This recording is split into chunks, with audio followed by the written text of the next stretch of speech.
بسم الله الرحمن الرحيم، والصلاة والسلام على أشرف المرسلين. اضغطوا إعجاب للفيديو واشتركوا في القناة ليصلكم كل ما هو جديد. كما تشاهدون صوتي لقد تأثر قليلا جراء تشجيع المنتخب الجزائري. المهم، المنتخب الجزائري قدم مباراة كبيرة، لعب كثيرا هجوميا، أضاع فرص بالجملة، ارتكبوا بعض الأخطاء.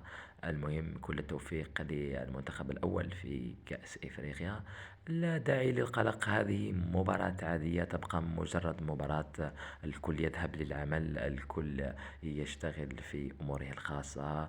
نحن فقط كمشجعين، لا شك، لا داعي للقلق. المهم إن شاء الله نعيدها في المغرب ونفوز بالكأس ونقدم مباريات أحلى. أذهب إلى أفضل اللاعبين في المباراة. عبادة قدم مباراة رائعة، كذلك أشرف عبادة هو من أفضل المدافعين، يعرف يخرج بالكرة. أسوأ اللاعبين هو رباعوش، كذلك الدراوي عندما دخل لم يقدم الكثير. نوف الخاسف أيضا ضاعت ركلة الجزاء. المهم، في وسط الميدان فيكتور لاكحل قدم مباراة هو الآخر رائعة. بولبينا، على غرار بولبينا، لو لعب على الجهة اليسرى لكان أداؤه أفضل من الجهة اليمنى. لعب على الجهة اليمنى واليسرى، لم يفهم حاله، يعني تارة على الجهة اليمنى تارة على اليسرى. لو لعب كما لعب المباراة السابقة لكان خطرا. إبراهيمي قدم هو الآخر مباراة جيدة، لكن خسرنا بركلة الترجيح. هذا لا داعي، الحكم حارمنا أيضا من ركلة الجزاء. المهم، المنتخب الجزائري قدم ما عليه. اللقطة التي أثرت فيها هي لقطة بنزية الذي لم يسدد، ومرر الكرة لإبراهيمي فسقط في منطقة الجزاء. لو سددها بنزية لكان الهدف الثاني قبل دخول الأشواط الإضافية.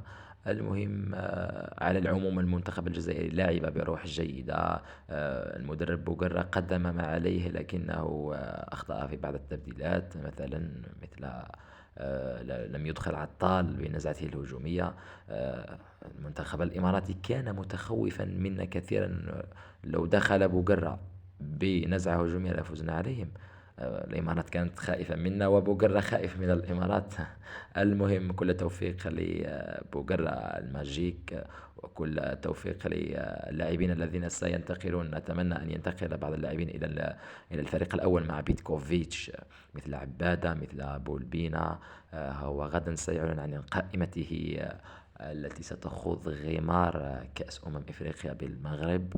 نتمنى كل التوفيق للاعبين اللي يقدموا ما عليهم في هذه البطولة في كأس العرب. الجزائر حاملة اللقب خسرت بشرف وبرأس مرفوع.